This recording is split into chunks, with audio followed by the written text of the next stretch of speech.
In the beginning, Solomon was not known as the wisest man who ever lived.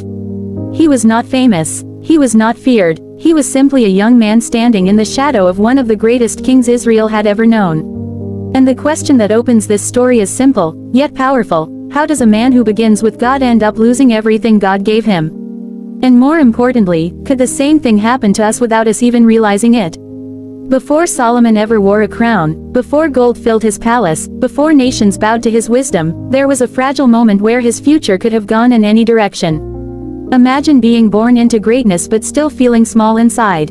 Imagine knowing your father is King David, the warrior king, the man after God's own heart. How do you live up to that name? How do you carry that weight without breaking? Solomon grew up watching power, war, victory, and failure. He saw his father rise, and he saw his father fall. He witnessed David's strength, but he also witnessed David's sins. And this planted something deep inside Solomon long before he ever spoke a single word of wisdom. Have you ever learned lessons not from what someone told you, but from what you watched them go through? When the time came for David to die, the kingdom did not automatically fall into Solomon's hands. There was tension, there was fear, there were enemies both inside and outside the palace. Solomon was young, inexperienced, and surrounded by people who doubted him. Can you imagine being given responsibility that feels bigger than your strength? Have you ever felt chosen for something you weren't sure you could handle? Solomon became king not because he was the strongest, but because God allowed it.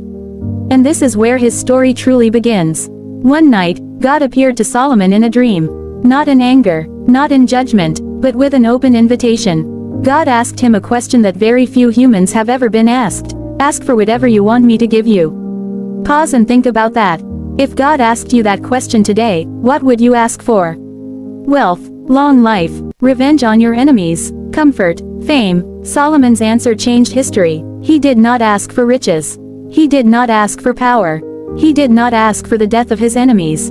He asked for wisdom, a listening heart, understanding, the ability to judge God's people rightly.